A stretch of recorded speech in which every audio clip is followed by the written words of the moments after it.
Good afternoon. I'm Bill Hamblet, the editor-in-chief of Proceedings at the U.S. Naval Institute, live this afternoon from the broadcast studio of the Jack C. Taylor Conference Center. It's great to be here today.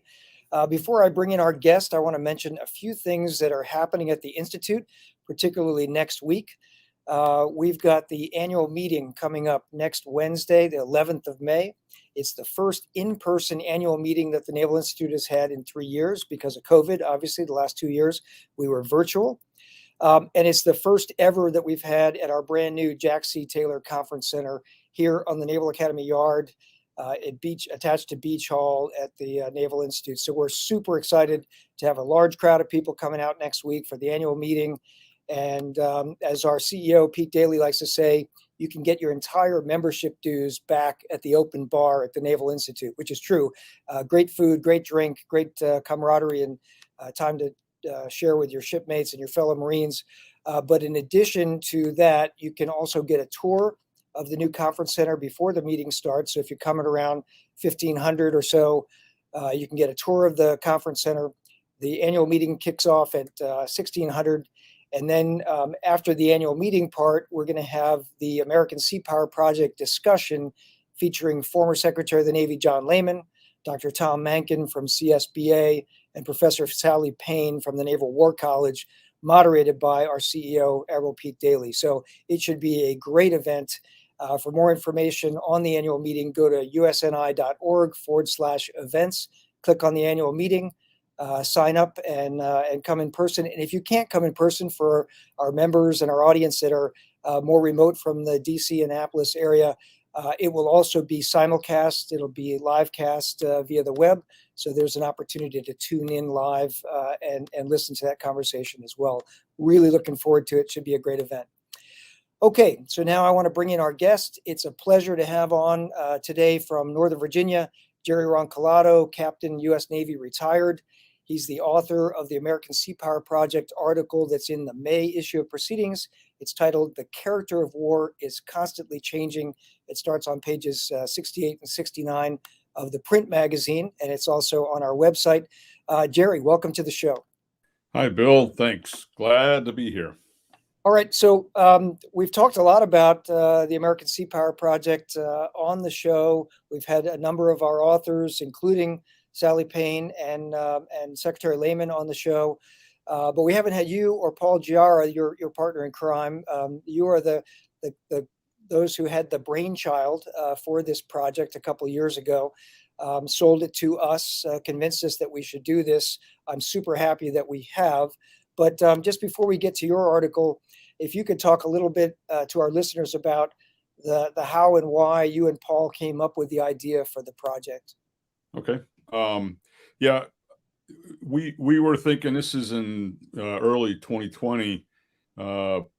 We were trying to figure out a way to reset U.S. naval thinking, and we figured a way to do it would be to have a debate of some sort about the ends, ways, and means of sea power in general and American sea power in particular. And out of that, we talked with Pete Daly, and out of that came this idea of the American Sea Power Project in 3 phases. Ends was the first phase, which was last year. Ways is the second phase this year, and means will be at some future point. The idea, I think, that's kind of unique to Naval Institute's tradition is to have a series of articles on topics defined by the Naval Institute and with authors sought after and commissioned, if you will, by the Naval Institute to provide a foundational structure or framework for naval thinking.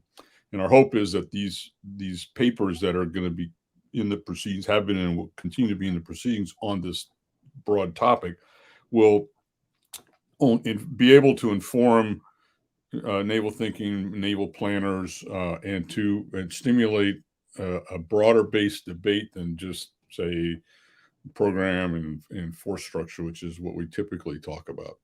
So I think that's what we were trying to do, is get back to the basics, back to the fundamentals of naval power, sea power, and see where and how it's still relevant and where it can help in today's situation and conditions.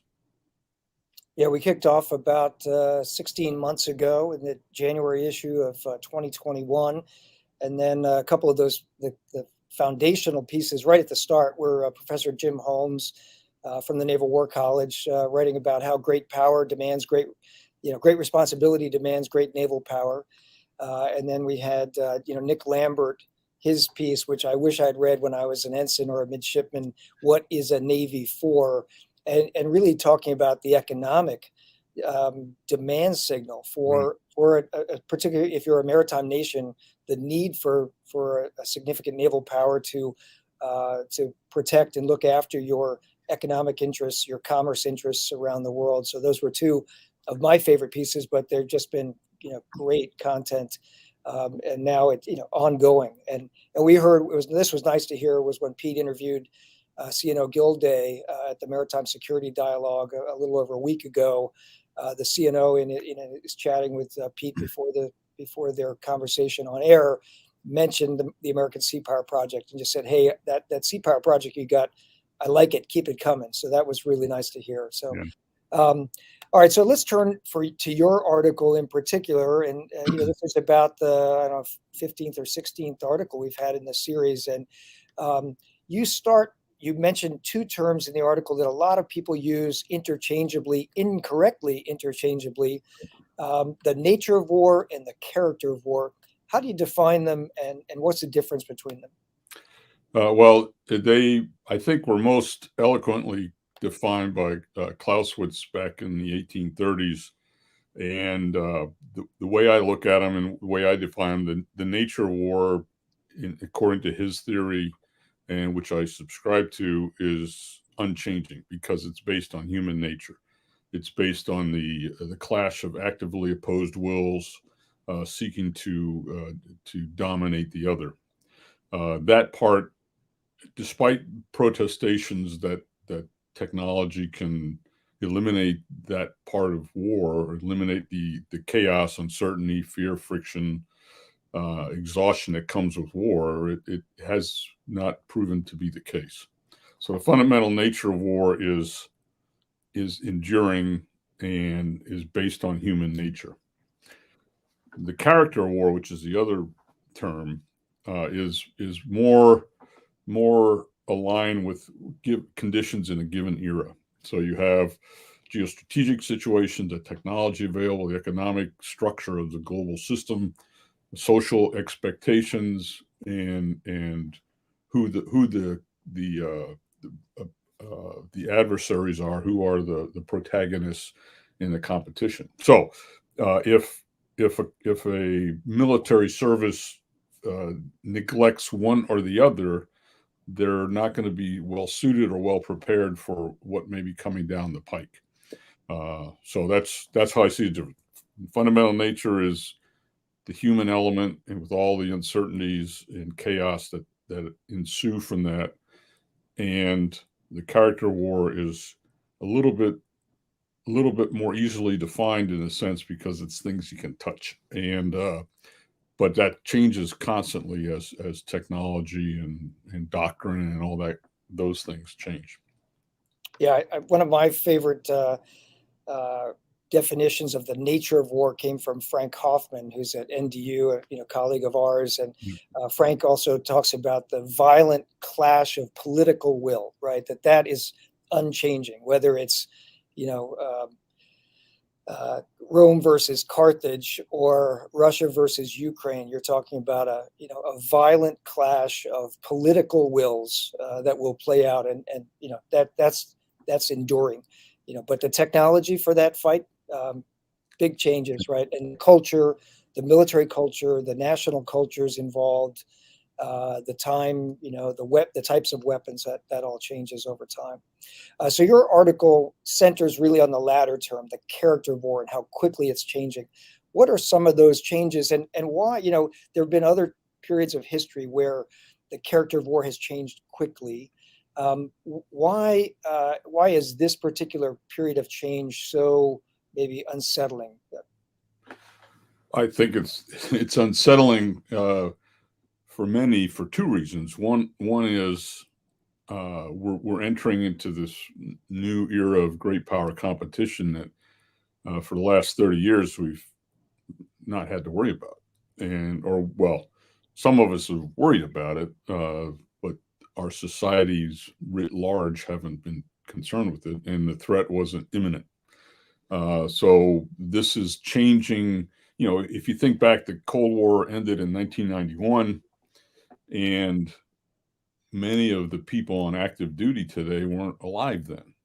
And so the active duty military, except for the very senior people, has grown up in a period where it was what some termed as, I think, Charles Krauthammer termed as unipolar moment. I may have the citation wrong on that. And so we had a holiday in a way, and we devoted our resources largely to internal issues, to economic issues, and got involved in wars in Southwest Asia.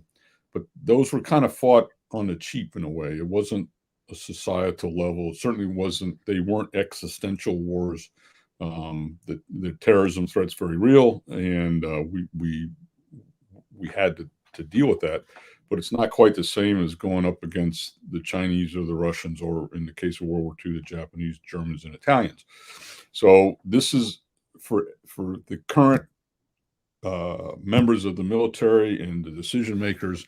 This is by and large terra incognita. We don't know. And this leads, I should say, this leads into the second part of the challenge, which is, and I'm sure people will call me to task for saying this, but I believe as a society we are historically illiterate, and we don't know what exists outside our own experiences, our own empirical background based on what we've done. And I think the sea services of the Navy in particular also is very weak on history. And so it doesn't have that foundation piece that broadens one's perspective beyond one's own experience. And therefore, this is a discontinuity. It's very disconcerting. It's very different. And by way of example, in where we've had a similar kind of situation in the past, not exactly identical, but similar, was the U.S. Navy coming out of the 19th century. So from the 1870s on, 1873 being when the Naval Institute was founded, the Navy found itself in a wholly different strategic situation with a rapid evolution of technology, but no experiences either within the U.S. or globally on how these new naval technologies would actually play out in war. And what the naval officer community did in that period was they said, okay, we don't have a clue how this is all going to work out, what's important, what's not important. So we're going to turn to history as a way of saying, okay, what are the things we need to be conscious of as we think about involving or integrating this new technology and building the doctrine, building the organizations, training, educating, all that for war. And that worked really well, because what they started in the 1890s with Mahan's writings and with the War College in the late 1880s, what they started was put in place the culture that allowed us to do so well in World War II. Contrast that with today, where it's almost turning our back on history. We're almost saying now there's so much change technologically, strategically, socially, that history is no longer relevant. It's exactly the opposite of what we did in the late 19th, early 20th century. So that to me is why I think this is so unsettling, because frankly, we don't have a polar star. We've cut ourselves off from theory and history. Yeah, we study Mahan and Clausewitz and Sun Tzu in the war colleges, but it's pretty superficial compared to what you have to do and what officers were doing before World War II. So I think we've cut ourselves off from that theory, and therefore we don't have the polar star to navigate by. We don't have anything that can help us provide context other than the systems we're buying and the doctrine, the procedures, the pre-planned response, ROE that we have in place. And in an era like we've been through for the past 30 years, that's fine. You're doing marginal improvements on systems and on doctrine and so on and so forth. But in an era, in a time of fundamental and rapid change that we're coming into and we're now facing, that's not going to be adequate. And when your pure adversary, your pure adversary is really a peer, right? When your pure adversary may have better technology than you, may have more numbers than you, may have weapons that outstick yours, may have thought through some of the problems before you've thought through them. It's not good enough to just think, oh, well, we can make some marginal tweaks and we'll just get better and get better fast enough. So that leads to the next point that's in your article. You say that the unchanging nature of the war involves the human element, right? Right. That doesn't change, but the side that will win is the side with humans and organizations and processes that can change and adapt more quickly than the protagonist, than the other guy, right? And so it's interesting that the human element is always it's a constant part of the nature of war, but also in the character of war, the human element has got to be able to adapt quickly, and that's that was sticking in my head as I read your article and edited your article and worked with you on it. It was like, wow, that's a really that's an interesting point. You kind of can go back and forth on the importance of the human aspect of war in kind of several different ways in this one article I think you brought out. So just discuss that a little bit about that need to adapt, not just as an individual, but also as organizations and as processes in order to keep up a step on your adversary. Okay, that's I'll tackle that. Firstly, what Clausewitz wrote about, and it's going to be hard to condense this into 30 seconds, but when he wrote things like electricity and magnetism were just kind of coming to the fore in the science world, and so he used an example of a ball suspended on a magnetic ball suspended on a rope between three different centers, and those centers were violence, rational thought, and planning, basically. Violence, rational thought, and the passion engendered by war. So those were the three, in his way, the triumvirate of what war, the fundamental nature of war was. His point in that model was that the fundamental nature of war stays the same, but the relative strengths of those poles and how they interact force that ball that's on the rope to move in different places and prescribe a different track throughout that triangle. And that's a subtlety that I think is very important, and it gets to how the fundamental nature being the human element of war as a kind of a reduction, and like Frank Kaufman says, the clash of actively opposed political wills, and frankly, if you're down on the ground or at the tip of the spear, it's actively opposed military wills as well.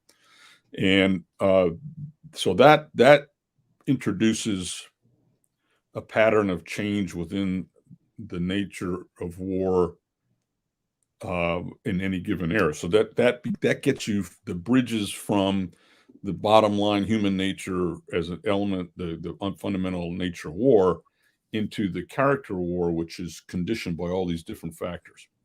So the answer why if the fundamental, so I think the answer you're asking is, if the fundamental nature of war is unchanging, then why do we have to change? Why do the humans have to change, have to go about this differently?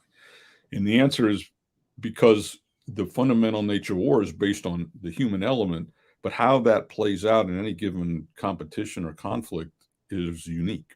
And And for this reason, history can serve to shape and hone judgment, but it can't be taken into the next battle with you. You have to take the battle, the war, on its own merits, and so that means that, especially after a very long period. I mean, the last time we actually fought a naval war was, Okinawa in 1945, and so we've had just ridiculous amount of change in that intervening almost a century now. And to think that just because we understand how our procedures work, or how our platforms work, or how our weapons work, is going to be enough, kind of should make one pause. And so what we see throughout history is that that is particularly in the post-industrial revolution era, so put Napoleonic Wars and forward, what you see is that people planning and thinking have envisioned a future war in a certain way, and that what's happened when that war starts, it completely throws all those preconceived notions out. And so that then suggests that you need to it puts a premium on the ability of individuals and organizations to adapt. So that's one way that bridges between the nature war and the character war. The other thing is the uncertainties that are inherent in the fundamental nature of war, because it's human beings who are put in incredibly stressful situations with perhaps with unclear guidance, and perhaps, or certainly, insufficient or incomplete knowledge. I mean, no matter, even if the technology and all the conditions are exactly the same, just the fact that you've got the fog of battle, and that pertains at the tactical, operational, and strategic level, it's going to cause every interaction to be different than the one before it. And so that's, I think, a key factor. So let me go back and try and summarize this. So the fundamental nature of war rests in human nature, in the human element. That doesn't mean it's fixed and unchanging. It means that it introduces, like Clausewitz wrote in the Marine Corps Doctrine FMFM1, warfighting brilliantly summarizes, that fundamental nature of war brings chaos, uncertainty, fear, exhaustion, mistakes, lack of knowledge, fog, the friction of war. That all comes at that level. What the character of war does is offer you the tools to pursue your strategic and operational aims, your mission. It offers you the tools for that, and it offers the context in which those tools are going to play out. So, for example, the character war in the technology world, well, we got nuclear weapons now, and the societal expectations, the political limitations say we just don't want to use those unless we're forced into it. So that combination of the political, the social, and the technological puts constraints and restraints on military operations. So you go in with those, but you still have to realize, and you still have to put front and center, and increasingly in a peer competitor world, that the enemy gets a vote, and the enemy's going to be trying to undo whatever you're doing at the same time you're trying to do the same to them.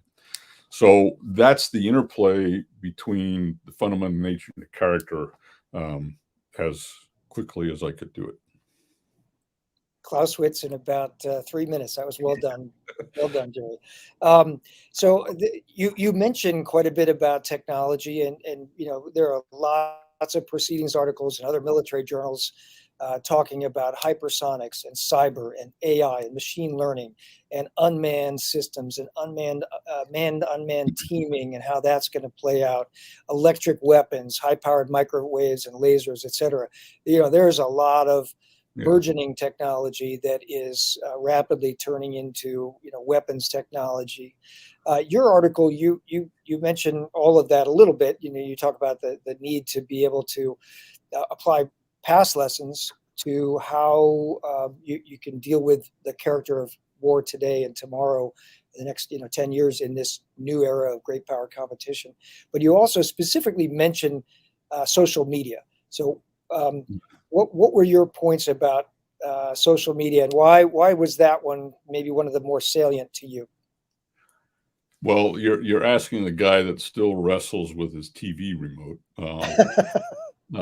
But I think certainly, and I don't remember why I put that. I don't remember where that came from, but my guess is that looking at the war in Ukraine, where social media is playing a pivotal role in terms of local citizens video, filming things, not video but filming and uploading it, and that contributes to the intelligence that the Ukrainian military is relying on. But I also think that it is a new dimension of great power conflict that we haven't had to deal with before.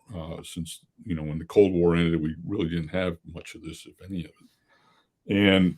And what we see is, so some people will say that social media opens the doors to your own people being influenced, not just by your own government, by other governments, and the whole disinformation and you see this playing out with how both the Russians and the Ukrainians are using media to tell the story they want told.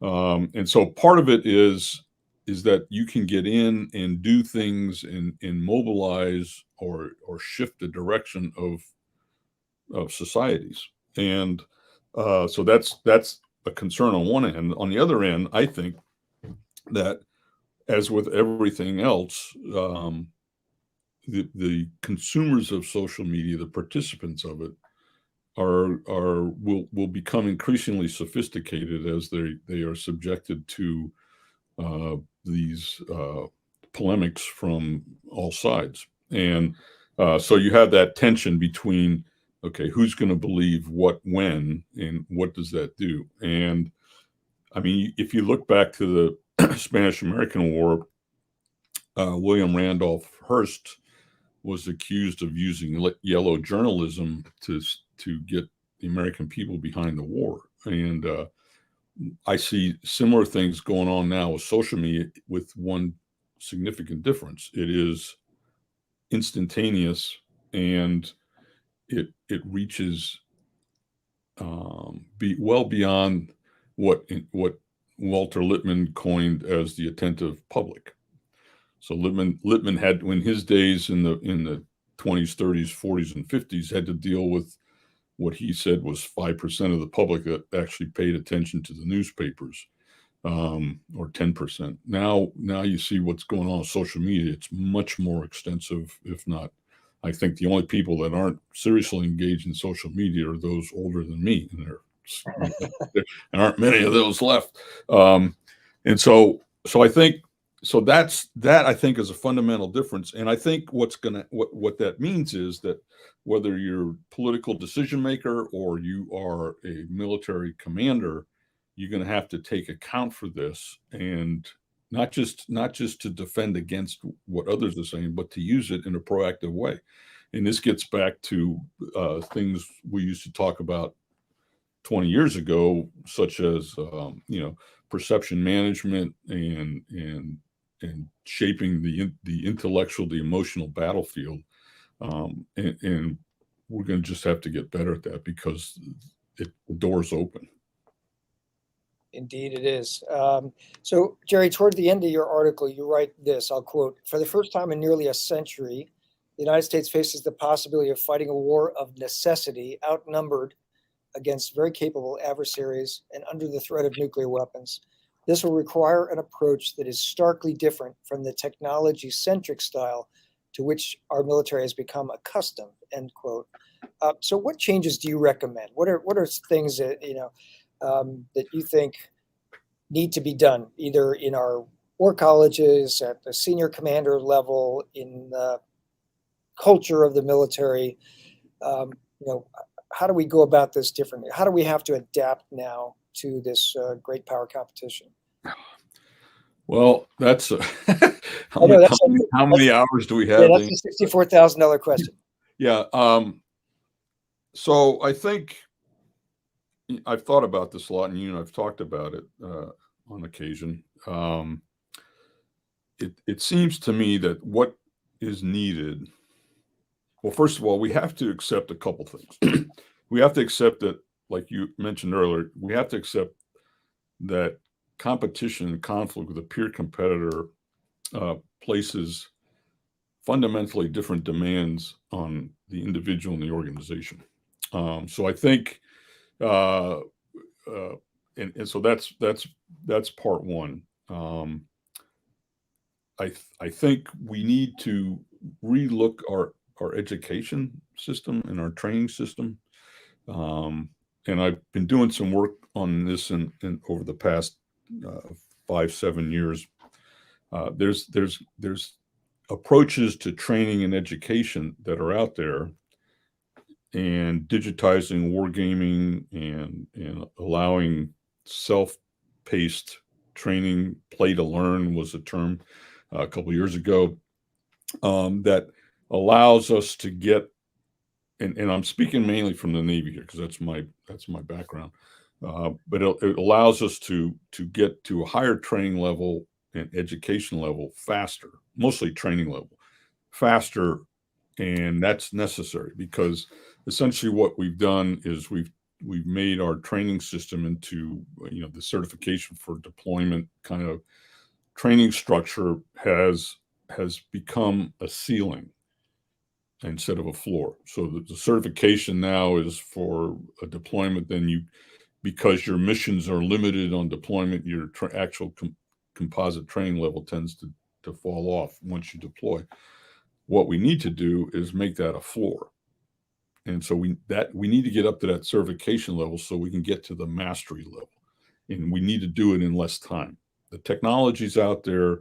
The challenge is bureaucratic inertia and organizational conservatism, if you will. So that's the training side. The education side is, I think, and I've talked with some people about this, who are much more in the know on war colleges than I am. But I think our war colleges have become, in the interest of JPME and getting that check in the block, have become too much focused on kind of everybody becomes a chairman, everybody becomes a CNO, and too little on war and on understanding war. We've got so many requirements are piled into a war college course that the old stuff, like Mahan and Clausewitz and the other theorists in history, get shunted out. And I think we need to figure out a way to get those back in because okay, so take Mahan. Many naval officers believe Mahan's a dead white guy who wrote a really cool history about sailing ships in the Napoleonic Wars. What good is that to me today? Well, what Mahan also wrote about, as Nick Lambert points out, is the economic side of war. In fact, as Mahan matured from 1890 to 1907, his writings get more and more focused on the economy as the centerpiece of what sea power and naval warfare is all about. And this is not something most war college graduates ever come across. So that's part of it. So you can't, in other words, you can't do Clausewitz, Sunza, and Mahan in a couple of courses and really take away much, unless you're Einstein level brilliant or Hawking level brilliant, which I know I'm not. So that's part. We need to somehow get more time devoted. And again, I believe that history and theory is integral to being able to deal with the uncertainty we're facing. So, by a case in point, John Samita, who's wrote numerous books, but one was on Clausewitz Reconsidered, and then a book on Mahan. I think it's something like Inventing Grand Strategy and Command or something like that. In both cases, what John was arguing was that Clausewitz and Mahan used theory and history, a history that built the theory to allow students to empathize with past wartime decisions and to understand all the factors and all the elements that go. In other words, theory that they developed was used to fill historical gaps, because we can never really know everything that actually happened in a given battle or war. And then that in turn allowed students through a critical analysis to hone their judgment about what works and what doesn't work, and how to proceed, how to go about thinking about fighting. And that message is not part of what the War College, to my knowledge, I graduated in '94 from National War College, but that's not what the war colleges are doing right now. And so you get a very superficial look at that kind of stuff. And if you take those comments and you think about what the Naval War College was doing in the interwar period, it was up until 1933, 34. It was a major element in the war planning part of the Navy staff, and what they did was they war gamed everything. And the course at the War College was about war. It was about how are we going to. Here's the technology that's evolving. Here's how we might want to employ it. And every year they did a series of war games, and the students had to write papers, but the war games were focused on the operational and strategic level of war. And so OpNav at the time would say, okay, hey, we're coming up with this really cool thing called an aircraft carrier, and we think the planes are going to be able to go faster and go farther and so on and so forth. So let's game that. And then the War College would game it, and they'd report back to the fleet, and the fleet problems every year. They would exercise that and say back to OpNav, hey, we need some of this. This works. This doesn't work. It wasn't a perfect system, but you got this. And oh, by the way, this is Naval War College. 90% of the flag officers in 1940 had gone to the Naval War College course. So they all had gone through this process. It was a continuous cycle of learning, institutional, organizational learning, as new technologies, new threats, new conditions were fitted in. And that War College course is, many have argued, is why guys like Fletcher and Spruance and Kincaid, who were surface warfare officers, what we would call today surface warfare, why they could operate carrier battle groups, because they'd gone through this course that helped them think it through. We don't have that today. We're focused on jointness and kind of how does the joint fight fit into grand strategy? How do you operate within the political decision-making environment of Washington, D.C.? Those are important things, but we are neglecting the warfighting piece of this. So maybe the answer is to do something like take the JPME requirements we have now and do those like many officers are doing now by correspondence course, and let the service war colleges go back to focusing on how their service exploits and fights within the domains that it operates in. That's a little bit of unjointness, but I think it brings the richness of the service perspectives and domains into the overall thinking.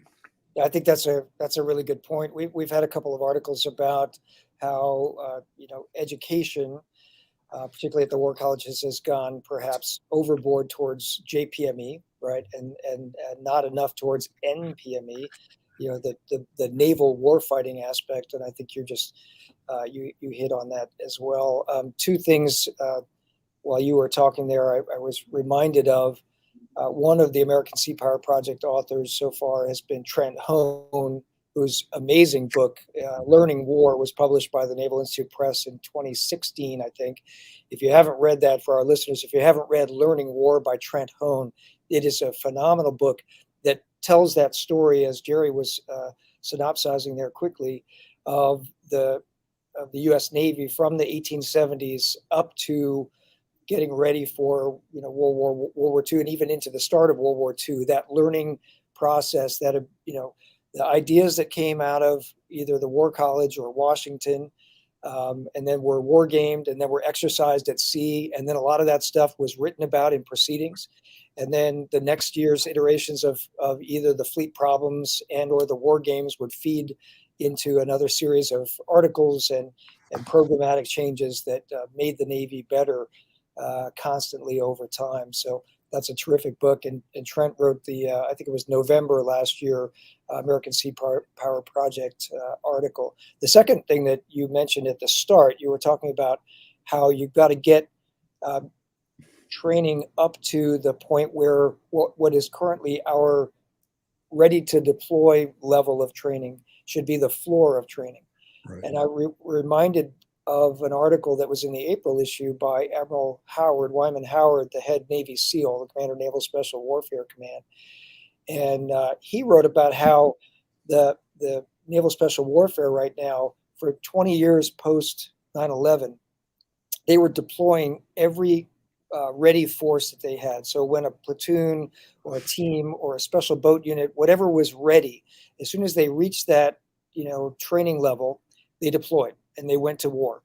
And they didn't keep any of that wartime, war ready, high readiness level special warfare forces back to experiment or back for a contingency force. And he said in the last year, they've changed that. And the U.S. Special Operations Command down in Tampa, the 4-star gave him the permission to retain about a third of his force that was ready for deployment, but not to deploy them, right? And so now they can do the advanced training. They can figure out what else they could do. Right. They can experiment. They can try new things, not with the force that is that needs training, but with the force that's already gone through and certified itself as C1 and ready to go. And now, hey, instead of going forward, you're going to stay back, and we're going to put you through an advanced exercise. We're going to try some new things with that C1 level force. I thought that was a really interesting statement about the investment needed to reach that next level of warfighting capability. Is you can't just experiment with whoever you got ready or whoever's waiting around the port. You got to experiment with the force that's already been trained to that floor, right? Which I think you made that point at the start there very well. Yeah, I would add to that, Bill. We did this in World War II. The Navy did this, and I don't know about the Army. The German Army did it as well. We would send some of our best but our best pilots and best ship COs back to Conus or to Hawaii to work on training. It wasn't like now. It's kind of like, okay, who goes to the training commands? Well, people that want to stay in the fleet concentration areas, or the stars go into the Pentagon to run programs. That's how you make flag. That's a little oversimplified, but what the SEALs have done, apparently, from what you're saying, is they've said, no, we need to take some of our best and brightest and feed them back into the training program, into the training system, to drive that training level up. And I think that's a return to what we were doing in World War II, and I think that's very healthy. Yeah, there was I think it was a naval history article. We publish so many articles all the time. It's hard to keep them all straight in my head, but there was an article that we published in the past year that talked about the difference between U.S. naval aviation and Japanese naval aviation, particularly the last maybe 3 years of the war, and that the U.S. did exactly what you just said. We rotated some of those combat experienced naval aviators back to train the next group of pilots, so that they were taking, kind of Top Gun level, what we would think maybe now is Top Gun level expertise, and training the next generation of pilots, whereas the Japanese kept their experienced aviators out on deployment and they kept losing them. And as a result, they couldn't cycle that experience back to train the next generation, the next group of pilots. And so that had a marked difference on the quality of naval aviators in our fleet versus the Imperial Japanese Navy by the time you got to 1943, 44, 45. So It was a really interesting point. Hey, Jerry, we're running a little out of time here, but I want to, because on everybody's mind right now is what's happening in Russia, Ukraine. You're a student of war. You've got a much bigger bookshelf than I do, and have read a lot of stuff. And the sinking of the Moskva is, that's a naval aspect of this thing. But what are some of the more salient points that have stuck out for you in the 10, 11 weeks now that we've been ongoing with this war? Shooting from the hip on this one, I think there are several things. Number one, individual leaders matter. Who'd have thunk that Zelensky would have been able to pull his country together like he did? So that's one. Second, what modern combat demands a type of participant, soldiers, sailors, Marines, airmen, Coast Guardsmen, who is not a robot that's programmed ahead of time. You need a strong NCO, petty officer, chief petty officer corps to be able to adapt and to push on the front lines. I think one reason the Russians have lost so many generals is because, and senior and colonels, is that they had to be on the front line because the soldiers weren't able to think and act on their own.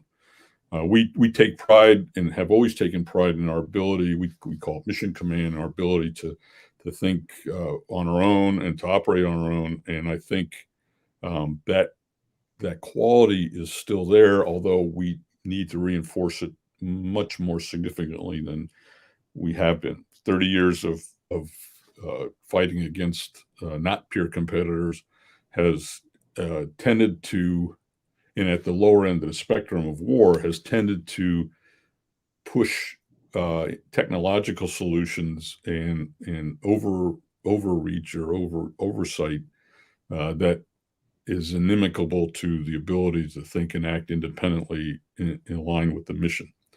So that's an area we need to focus on. I think we see once again the importance of logistics and not just the logistics like we have in peacetime, where we think, okay, because we can keep a strike group operating at sea for extended periods of time, that we got the logistics issues suitcased, and we're nowhere near that if we think about peer competitor.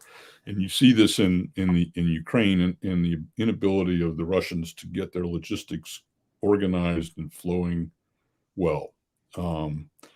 There's much criticism in the West about how the Russians have kind of fallen down in this, but I submit that we have been operating in a kind of a rarefied environment for 30 years, 20 years really, in Southwest Asia, that has given us a buy on logistics challenges. In fact, you could argue World War II in the Pacific, we got a buy on logistics as well. The Japanese were not inclined to attack logistics lines, and as soon as our Central Pacific campaign started, really starting with the Solomons, the tempo that Nimitz imposed on the theater kept the Japanese back on their heels, and they couldn't be proactive.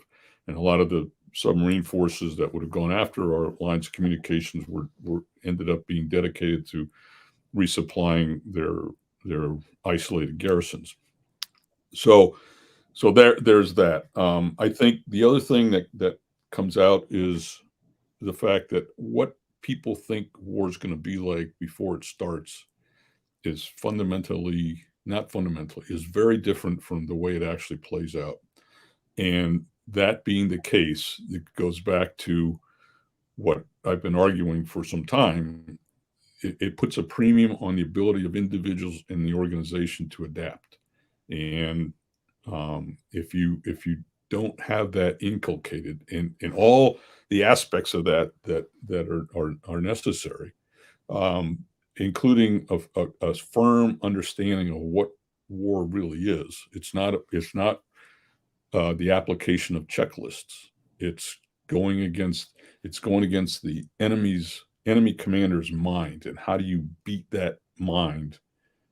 How do you get that mind to give a double take so that you can go kill them?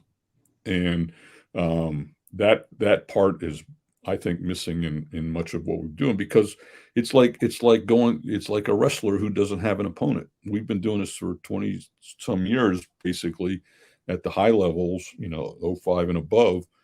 We've been going through the moves, and you got to practice them without an opponent, but you don't know, you can't, there's positions you cannot get into in wrestling unless you have an opponent. It's the same thing with war, which is why Klaus was used the wrestler analogy.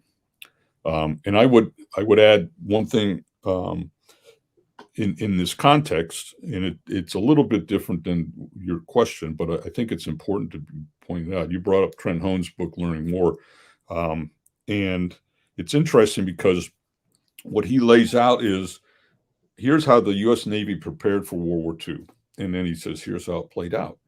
And many officers have read that book. I think Zeno Richardson made it required reading for the flag community. Yeah, he did. But the takeaways are interesting, because I've talked to several retired flag officers who read it and said, yeah, we went through all this stuff before World War II, and we still messed up as much as we did in the first 6 months. I mean, what good did it do? And my answer is that the approaches that were taken before World War II did two things. One, we only screwed up as little as we did against a very capable opponent. The Japanese Navy and the Japanese Air Force were no slouches, and all you have to do is ask the guys in the Asiatic fleet at the start of the war how they thought about the Japanese, or the British in Malaya, or the Dutch in the Dutch East Indies. So our preparation meant that we did as poorly as we did only for a little bit. It wasn't decisive. And the second thing that preparation did was, because it emphasized a commander taking the tactical situation on its own terms and coming up with a plan as the situation was evolving, based on that commander's training, but also the education of looking at theory of naval warfare and the heuristics of shoot first, be aggressive, and use independent decision making based on the mission. Those things were so ingrained in our officer corps that allowed us to adapt. In some cases, it was successful; others, it was not. Got that. But what it really allowed us to do was come up with a doctrine in early 1943 called PAC-10 that allowed us to do the plug and play that we ended up doing during the war. And my argument is, you could not have, and Trent and his dad, Tom, have written about this, but you cannot get to that doctrine, to PAC-10, and it being effective without all that workup that was done from 1919, really earlier, up to 1941. So that's another thing that we need to think about. You need to understand more fundamentally what war is when you're gonna profess to conduct it. And so, Great points. Well, our guest this afternoon has been Captain Gerard Roncolato, U.S. Navy retired. He is a surface warfare officer who commanded the USS Sullivans. He commanded a destroyer squadron as well. And he's written for proceedings a number of times throughout his career. And Jerry, thank you for this article, but also thanks for your leadership and drive and all the help herding cats on the American Sea Power Project. It's something I continue to be excited about, and our readership does as well. So yeah, that's good. Great to have you on the show. All right. Thanks for having me on, Bill. Well, that wraps up another episode of the Proceedings Podcast. I want to thank our producer, Heather Legg. The show is brought to you by the members of the Naval Institute. Since 1873, our members have been the foundation of everything we do. To become a member, go to usni.org/join. And we hope to see you at the annual meeting next week on 11 May. Until next episode, remember, victory begins at the Naval Institute.